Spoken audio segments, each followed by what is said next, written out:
नमस्ते। मैं हूं अनामिका, जिसे सब प्यार से अनु कहते हैं। 22 साल की, मैं मुंबई के एक अमीर परिवार से आती हूं। मेरे पापा का बड़ा बिजनेस है और हम शहर के सबसे पॉश इलाके में रहते हैं। मुझे खाने पीने का बहुत शौक है और हमारी जिंदगी में कभी पैसों की कमी नहीं हुई। मैं बहुत खूबसूरत हूं, इतनी कि लोग मुझे मुड़ मुड़ कर देखते हैं। जब मैं बहुत छोटी थी, मेरी बड़ी बहन काव्या दीदी की शादी हो गई थी। काव्या दीदी मुझसे 18 साल बड़ी हैं, लेकिन उन्होंने खुद को इतना फिट रखा है कि कोई उन्हें 40 का नहीं कह सकता। उनकी 2 बेटियां हैं, बड़ी बेटी सपना 18 की और छोटी बेटी सना 16 की। करीब 5 साल पहले काव्या दीदी अपने परिवार के साथ अमेरिका चली गईं और मैं बहुत अकेली हो गई थी। मैं उन्हें और उनकी बेटियों को बहुत याद करती थी। मेरी जिंदगी में एक बॉयफ्रेंड भी था, जिसका नाम विक्रम था। वह मेरे ही कॉलेज में पढ़ता था। विक्रम से मिलने से पहले मैं बहुत शर्मीली थी, लेकिन उसने मेरी सारी झिझक खत्म कर दी। हम अक्सर साथ समय बिताते थे। एक दिन मुझे पता चला कि काव्या दीदी ने अमेरिका में मेरे लिए एक लड़का ढूंढा है। वे लोग मुंबई आने वाले थे और जल्द से जल्द हमारी शादी करवाना चाहते थे। लड़के का नाम समर था। वह 30 साल का था और अमेरिका में एक बड़ी कंपनी में काम करता था। समर बहुत हैंडसम था और पहली ही नजर में मेरा दीवाना हो चुका था। उसने हर हाल में मुझसे शादी करने का इरादा कर लिया था। मुझे भी वह अच्छा लगने लगा था, इसीलिए मैंने शादी के लिए हाँ कर दी। मैंने अपने बॉयफ्रेंड विक्रम को यह बताया कि मेरे माता पिता मेरी जबरदस्ती शादी करवा रहे हैं, हालांकि मैं खुद ही उससे बोर हो चुकी थी और उसे शादी का मेरा कोई इरादा नहीं था।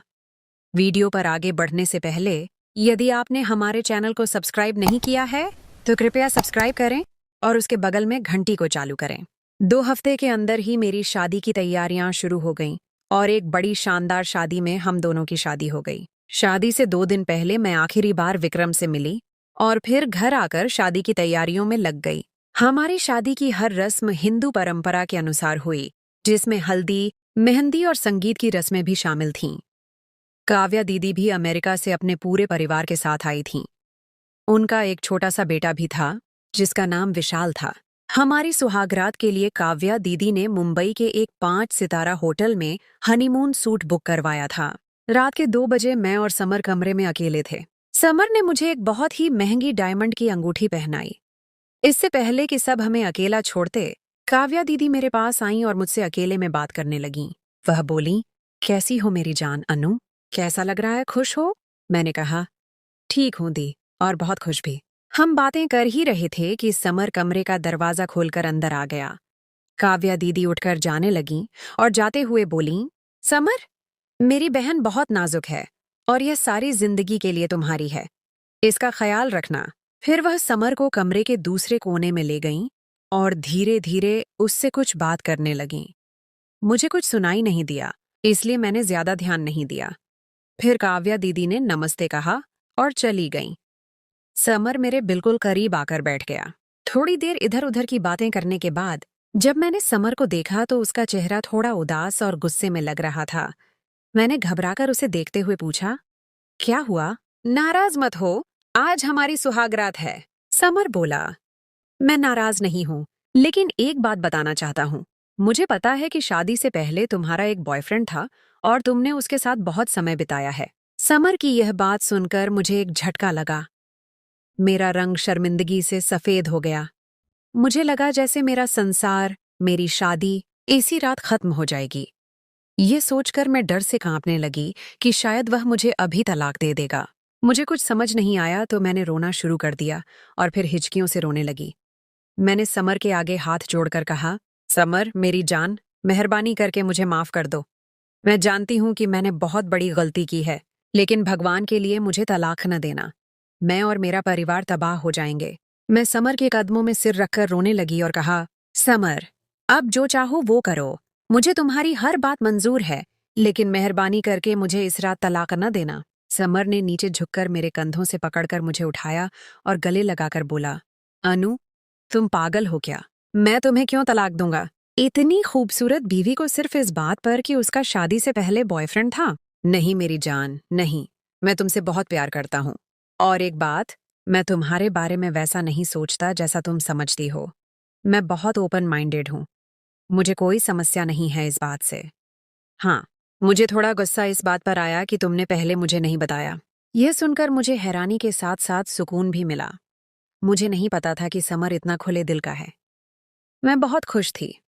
मैंने कहा, समर, मेरी जान, तुमने यह सब बातें कहकर मुझ पर से बहुत बड़ा बोझ उतार दिया है। मैं बहुत खुशकिस्मत हूं कि मुझे तुम्हारे जैसा पति मिला। अब जैसा तुम कहोगे, मैं वैसा ही करूंगी। आज से मैं तुम्हारी हूं, तुम्हारी गुलाम हूं। समर मुस्कुराते हुए बोला, नहीं जान, मुझे गुलाम नहीं, पत्नी की जरूरत है। फिर हमने बहुत सारी बातें की। भावनात्मक बातचीत के बाद हम दोनों ने शॉवर लिया और रूम सर्विस से मंगवाया हुआ स्वादिष्ट नाश्ता किया। नाश्ते के बाद समर ने कहा, अनु, आई लव यू मेरी जान। मैंने भी जवाब दिया, आई लव यू टू मेरी जान। उसने ही मुझे सच्ची मोहब्बत का मतलब सिखाया था। मैं हकीकत में उससे बहुत मोहब्बत करने लगी थी। फिर समर बोला, मैं मोहब्बत के बारे में खुलकर बात करना चाहता हूँ। मैंने कहा, ठीक है, बोलो। समर बोला, देखो, आने वाले दिनों में कुछ दिन अच्छे भी आएंगे और कुछ बुरे भी, लेकिन मेरी एक बात याद रखना, मैं तुमसे बहुत प्यार करता हूँ और सिर्फ तुमसे ही हमेशा प्यार करूंगा और तुमसे अलग नहीं रह सकता। मैं हैरान होकर बोली, जरूर जान, लेकिन तुम यह सब क्यों कह रहे हो?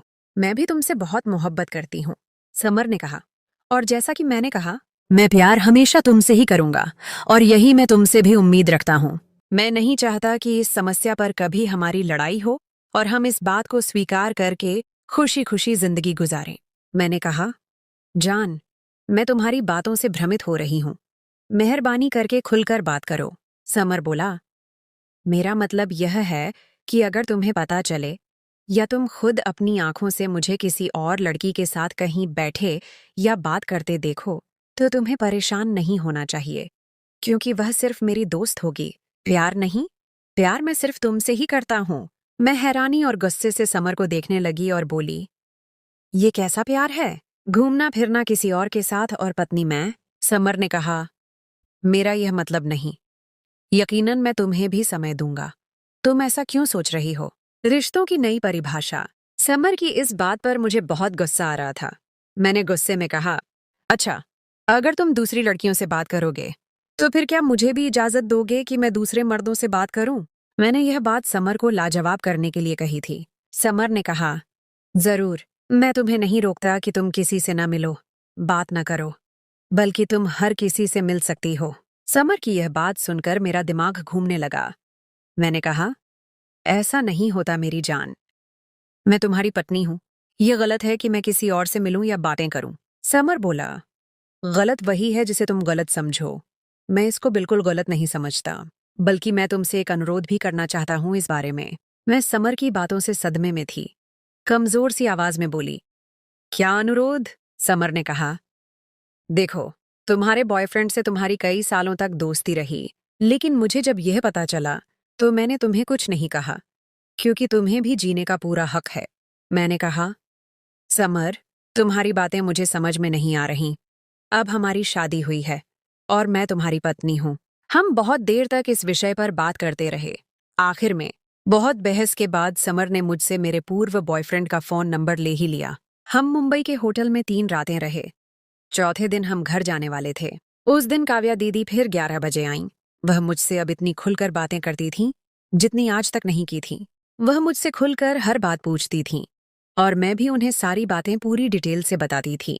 मैंने काव्या दीदी को भी समर के इस अजीब फलसफे के बारे में बताया कि कैसे वह मेरे होते हुए भी दूसरी लड़कियों से दोस्ती करना चाहता है। मेरी यह बात सुनकर काव्या दीदी को बहुत गुस्सा आया, लेकिन वह बहुत सुकून से एक रहस्यमयी मुस्कान के साथ बोली, मेरा दिल कहता है कि समर सही कह रहा है। मैंने हैरानी से काव्या दीदी को देखा। वह यह कह रही थीं? काव्या दीदी बोली, देखो मेरी जान, अनुपति को खुश रखना पत्नी का सबसे पहला धर्म होता है। फिर हमने कुछ देर बातें की और फिर शॉवर लिया। जब हम बाहर आए तो समर ने रूम सर्विस से बहुत अच्छा खाना मंगवा रखा था। हम सब ने पेट भरकर खाना खाया। खाना खाते हुए समर ने मेरे पूर्व बॉयफ्रेंड विक्रम का जिक्र छेड़ दिया। बहुत देर बहस के बाद हम सब इस बात पर राजी हुए कि काव्या दीदी आज शाम किसी भी तरह विक्रम को लेकर यहाँ आएंगी और फिर देखेंगे कि क्या होता है। थोड़ी देर बाद काव्या दीदी चलती हूँ कहकर चली गईं और मैं फिर बिस्तर पर लेटकर नींद की खूबसूरत वादियों में खो गई। जब मेरी आंख खुली तो शाम के 6 बज रहे थे। समर पहले ही उठ चुका था और शॉवर ले रहा था। मैं बिस्तर पर लेटी पिछले 3 दिनों के बारे में सोचने लगी। इन 3 दिनों में मैं बहुत बदल गई थी। फिर हम दोनों तैयार होकर चाय पीने नीचे लॉबी में आ गए। मैंने एक खूबसूरत ड्रेस पहन रखी थी और हल्का सा मेकअप भी किया था। शायद इसलिए भी मैं बहुत खूबसूरत लग रही थी। मेरा चेहरा बहुत खिला और निखरा हुआ लग रहा था। रेस्तरां में हर मर्द मुझे देख रहा था और मुझे यह सब बहुत अच्छा लग रहा था। समर ने मेरी बहुत तारीफ की। हम अभी चाय पी ही रहे थे कि मैंने काव्या दीदी और विक्रम को अपनी मेज की तरफ आते देखा। विक्रम को देखकर मेरा दिल जोर जोर से धड़कने लगा और मैं बहुत घबरा गई। समर ने मेरा हाथ पकड़ा और मुझसे कहा, जान घबरा क्यों रही हो?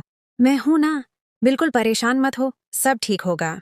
मुझे अपने पति का साथ मिलने से बहुत हौसला मिला और मेरे चेहरे पर मुस्कान आ गई। वे लोग नमस्ते और पहचान के बाद हमारी मेज पर ही बैठ गए। उन्होंने भी समोसे, पेटीज और चाय पी। फिर हम सब उठकर अपने कमरे में आ गए। कमरे में आकर समर बोला, देखो विक्रम, मैं बहुत खुले दिल का आदमी हूं और खुलकर बात करना चाहता हूं। हम सबको तुम्हारे और अनु के रिश्ते का पता है। मैं जानता हूं कि तुम और अनु कभी एक दूसरे के करीब थे, लेकिन अब वह मेरी पत्नी है।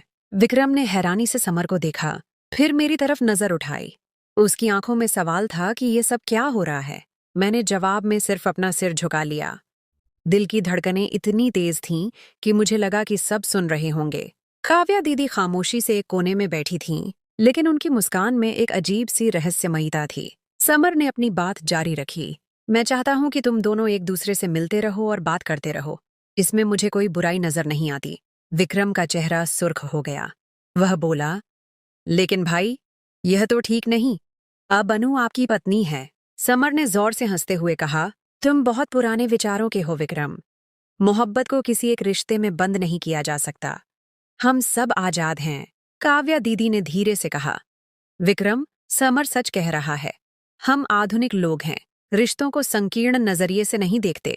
मैंने अपनी उंगलियां कुर्सी के हत्थे पर इस तरह कस लीं कि वह पूरी सफेद हो गईं। ये सब क्या था? क्या सचमुच मेरी शादी के सिर्फ 3 दिन बाद ही मुझे अपने पूर्व बॉयफ्रेंड के साथ बैठने की इजाजत दी जा रही थी? और काव्या दीदी, जो हमेशा से इतनी शरीफ और धार्मिक लगती थीं, वह भी इस बात का समर्थन कर रही थीं? विक्रम ने अपना सिर हिला दिया। नहीं, मैं ऐसा नहीं कर सकता। ये गलत है। समर का चेहरा संजीदा हो गया। वह विक्रम के करीब हुआ और उसके कंधे पर हाथ रखते हुए बोला, तुम्हें शायद लगता है कि मैं कोई टेस्ट ले रहा हूं, लेकिन मैं गंभीर हूं। अगर तुम सचमुच अनु से प्यार करते हो, तो उसे झूठी शर्म के पीछे छुपाकर मत रखो। यह सुनकर मेरी आंखों में आंसू आ गए। क्या समर सचमुच यह चाहता था? क्या वह मुझे किसी और मर्द के साथ देखना पसंद करेगा? काव्या दीदी उठीं और मेरे पास आकर बैठ गईं। उन्होंने मेरा हाथ अपने हाथों में ले लिया और कहा, हनु, जिंदगी बहुत छोटी है। अपने जज्बातों को बर्बाद मत करो। मैंने अपनी बहन को देखा। उनकी आंखें चमक रही थीं, लेकिन उस चमक में एक अजीब सी उदासी भी थी। क्या वह सचमुच मेरी भलाई चाहती थी? कमरे में खामोशी छा गई। फिर अचानक दरवाजे पर दस्तक हुई। समर ने दरवाजा खोला तो बाहर होटल का एक कर्मचारी खड़ा था, जिसके हाथ में एक जूस का जग और गिलास थे। सर, आपका ऑर्डर। समर ने मुस्कुराते हुए बोतल ली और कर्मचारी को टिप देते हुए कहा, शुक्रिया, अब पार्टी शुरू होती है। समर ने जूस की बोतल खोली और सबके गिलास भरने लगा। कमरे में एक अजीब सी क्षमकश थी। विक्रम का चेहरा अब भी शर्मिंदगी से सुर्ख था। काव्या दीदी खामोशी से मुस्कुरा रही थी और मैं अपने घुटनों को देख रही थी। सोच रही थी कि यह सब कब खत्म होगा। समर ने विक्रम को गिलास थमाते हुए कहा, पियो दोस्त, आज से तुम्हें किसी बात की पाबंदी नहीं। विक्रम ने गिलास ले लिया, लेकिन उसने एक घूंट भी नहीं लिया। वह मेरी तरफ देखकर बोला, अनु, क्या तुम सचमुच यह चाहती हो? मेरे गले में एक घुटन सी आ गई। मैंने अपनी आंखें बंद कर लीं। क्या मैं चाहती थी? नहीं। लेकिन फिर क्यों मैं यहाँ बैठी थी? क्या मुझे समर के डर से जवाब देना था, या फिर क्या मेरा दिल सचमुच विक्रम के लिए कुछ महसूस कर रहा था? काव्या दीदी ने मेरा हाथ दबाते हुए कहा, बोलो अनु, सच बोल दो। मैंने आंखें खोलीं और विक्रम को देखा और कहा, मुझे नहीं मालूम। समर जोर से हंसा और बोला, देखा, यही तो समस्या है। हम सब अपने जज्बातों को छुपाते हैं। आज सब खुलकर बात करेंगे। उसने अपना गिलास उठाया और एक लंबा घूंट लिया। फिर उसने मेरी तरफ देखते हुए कहा, अनु, अगर तुम चाहो तो विक्रम के साथ अकेले बात कर लो। हम बाहर चले जाते हैं। मैंने हैरानी से समर को देखा और कहा, क्या मतलब? काव्या दीदी उठ खड़ी हुईं और समर का हाथ पकड़ लिया और कहा, चलो, हम दोनों को भी कुछ बात करनी है। और फिर वे दोनों कमरे से बाहर निकल गए। दरवाजा बंद होने की आवाज ने मुझे झंझोड़ कर रख दिया। कमरे में सिर्फ मैं और विक्रम थे। वह मुझसे दूर खड़ा था। उसकी सांसें तेज थीं। उसने कहा, अनु, ये सब क्या हो रहा है? मैंने अपने होंठ काट लिए और बोली, मुझे नहीं पता विक्रम, मुझे लगता है मैंने गलत फैसला कर लिया। वह करीब आया और मेरे सामने घुटने टेक कर बैठ गया और बोला, तुम्हें याद है, हम कॉलेज की बेंच पर बैठकर भविष्य के सपने देखा करते थे। तुमने कहा था कि हमेशा मेरी रहोगी। मेरे आंसू रुक नहीं पा रहे थे। मैंने कहा, लेकिन अब सब बदल गया है। मैंने शादी कर ली है। विक्रम ने कहा, तो क्या हुआ? उसने मेरा हाथ पकड़ लिया और कहा, अगर तुम मुझसे प्यार करती हो तो हम भाग सकते हैं। मैंने अपना हाथ छुड़वा लिया और बोली, नहीं, मैं ऐसा नहीं कर सकती। दरअसल मैं खुद से उलझन में थी कि क्या मैं सचमुच विक्रम से प्यार करती थी या सिर्फ अपनी पुरानी यादों में जकड़ी हुई थी। अचानक दरवाजा खुला। समर और काव्या दीदी अंदर दाखिल हुए।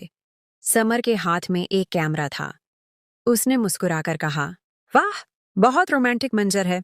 मैं और विक्रम एक दूसरे से दूर हट गए। काव्या दीदी ने कहा, अनु, अब तुम्हें सच सामने लाना चाहिए। तुम्हारा दिल किसके साथ है? समर ने कैमरा मेरे चेहरे पर फोकस किया और बोला, बताओ, हम सब सुनना चाहते हैं। मुझे लगा जैसे मैं किसी जाल में फंस गई हूं। ये सब क्या था? क्या यह कोई खेल था? मैंने अपनी सारी हिम्मत इकट्ठा की और कहा, मैं जाना चाहती हूँ। एक अप्रत्याशित रहस्य और नई राह। जैसे ही समर ने कैमरा मेरे चेहरे पर फोकस किया और मुझसे सच्चाई जाननी चाहिए, मैंने डर और शर्मिंदगी के मिले जुले एहसास के साथ कहा, मैं जाना चाहती हूँ। यह सुनकर समर ने मुस्कुराहट के साथ कैमरा नीचे रख दिया और कहा, ठीक है, अगर तुम यही चाहती हो तो। लेकिन अनु, हकीकत को छुपाने से वह बदल नहीं जाती। यह सब कुछ इतना अजीब था कि मुझे समझ नहीं आ रहा था कि मैं क्या करूं। विक्रम का चेहरा अब भी परेशानी से पीला था, जबकि काव्या दीदी एक रहस्यमयी मुस्कान लिए मुझे देख रही थी। अचानक काव्या दीदी ने मेरी तरफ देखा और मेरे करीब आकर बोली, अनु, मेरी जान, एक बात सुन। आज तुम जो कुछ भी हो, मेरी वजह से हो। ये सारी दौलत, ये खूबसूरती, ये सब कुछ। तुम्हें लगता है कि तुम खुद यह सब कुछ कर रही हो, लेकिन यह सच नहीं है। यह बात सुनकर मैं हैरान हो गई और उनकी तरफ सवालिया नजरों से देखने लगी। वह मेरा हाथ पकड़कर बोली, तुम्हारे पापा ने तुम्हें बताया कि वह एक अमीर व्यापारी हैं, लेकिन क्या तुम्हें यह मालूम है कि उनकी दौलत का असली जरिया क्या है? इस बात पर मेरा दिल धक से रह गया और मेरे मुंह से कोई आवाज नहीं निकल सकी। काव्या दीदी ने अपनी बात जारी रखते हुए कहा, वह लोग जो तुम्हें अमीर और खुशहाल परिवार का सदस्य समझते हैं, वह गलत है। तुम्हारे पापा का ये सब कुछ एक दिन खत्म हो जाएगा, अगर तुम मेरी बात नहीं मानोगी। समर ने भी काव्या दीदी की बात का समर्थन करते हुए कहा, हाँ, अनु, काव्या सही कह रही है। तुम इस वक्त एक ऐसे जाल में फंसी हुई हो जहां से बाहर निकलने का एक ही रास्ता है, और वह रास्ता सिर्फ मैं हूं। इसके बाद मैंने विक्रम की तरफ देखा तो उसका चेहरा डर और गुस्से से लाल हो रहा था। वह बेबसी से मुझे देख रहा था और मैं भी दिल ही दिल में सोचने लगी कि क्या विक्रम मेरी मदद कर सकेगा? क्या वह मुझे इस जाल से बाहर निकाल सकेगा? तब अचानक काव्या दीदी ने विक्रम को एक अजीब सा इशारा किया और वह फौरन कमरे से चला गया। विक्रम के जाने के बाद मैंने समर को बहुत गुस्से में देखा और पूछा, क्या ये सब कुछ मजाक है? तुम मुझे क्यों डरा रहे हो? समर ने मुस्कुराते हुए कहा, ये मजाक नहीं, बल्कि हकीकत है अनु। तुम्हारी जिंदगी अब मेरे हाथ में है और तुम्हें वही करना है जो मैं कहूंगा। ये सुनकर मैं डर से कांपने लगी और रोने लगी। मैंने काव्या दीदी की तरफ देखा तो उनकी आंखों में एक अजीब सी चमक थी, जिससे मुझे लगा कि वह भी इस साजिश में समर के साथ मिली हुई हैं। प्रेम, छल और एक नई दुनिया।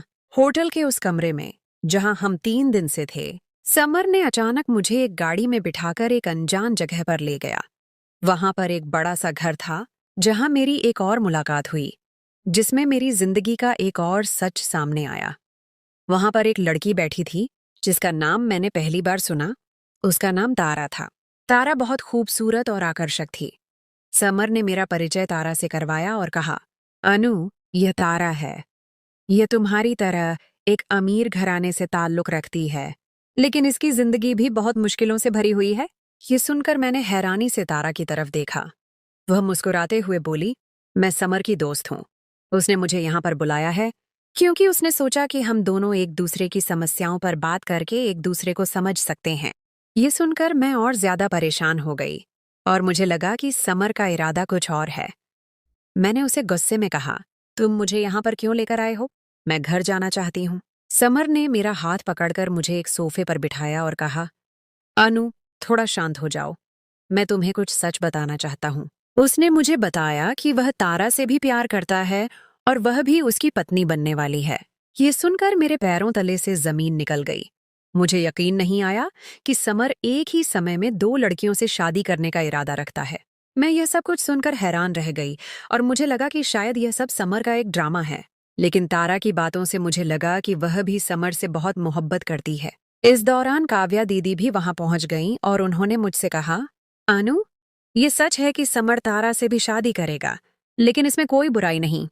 तुम दोनों बहनें एक ही मर्द से प्यार कर सकती हो और एक साथ खुश रह सकती हो। यह सुनकर मैंने काव्या दीदी को गुस्से से देखा और कहा, तुम क्या कह रही हो? मैं ऐसा कभी नहीं होने दूंगी। इसके बाद समर ने मेरी बहन की तरफ देखा और कहा, अनु, मैं तुम्हें सब सच बता देता हूँ ताकि तुम निश्चिंत हो जाओ। तब समर ने मुझसे कहा कि काव्या दीदी और वह एक दूसरे के प्रेमी थे जब वह कॉलेज में पढ़ते थे। उन दोनों ने एक दूसरे से शादी करने का वादा भी किया था, लेकिन काव्या दीदी के माता पिता ने उनकी शादी नहीं होने दी और उन्हें एक अमीर व्यापारी के साथ शादी करने पर मजबूर कर दिया। ये सुनकर मुझे एक बहुत बड़ा झटका लगा और मैंने सोचा कि क्या यह सच हो सकता है? क्या मेरी बहन ने यह सब कुछ किया है? इस कहानी में एक और नया मोड़ आया जब मैंने विक्रम को दोबारा देखा। वह भी उसी घर में आया और उसने मुझे कहा कि वह मुझे यहाँ से ले जाएगा। उसने समर और काव्या दीदी के सामने मुझसे शादी करने का वादा किया और मुझे यकीन दिलाया कि वह मुझे इस परेशानी से बाहर निकालेगा। ये सब कुछ इतना जल्दी हो रहा था कि मुझे यकीन नहीं आ रहा था कि क्या यह सच है। मैंने विक्रम की तरफ देखा और पूछा, क्या तुम मुझसे सचमुच प्यार करते हो? विक्रम ने जवाब दिया, हाँ, मैं तुमसे आज भी उतना ही प्यार करता हूँ जितना कॉलेज में करता था। इसके बाद मैंने विक्रम के साथ जाने का फैसला किया क्योंकि मुझे लगा कि वही मेरा सच्चा प्यार है। लेकिन जब मैं उसके साथ घर से बाहर निकल रही थी तो समर ने मुझे दोबारा आवाज देकर कहा, अनु, तुम क्या कर रही हो? क्या तुम एक और गलती करना चाहती हो? ये सुनकर मैं फिर से परेशान हो गई और मैंने सोचा कि क्या मुझे विक्रम पर भरोसा करना चाहिए? क्या यह सब कुछ समर और विक्रम का एक साझा प्लान है या फिर क्या मैं सचमुच एक आजाद जिंदगी जी सकती हूँ?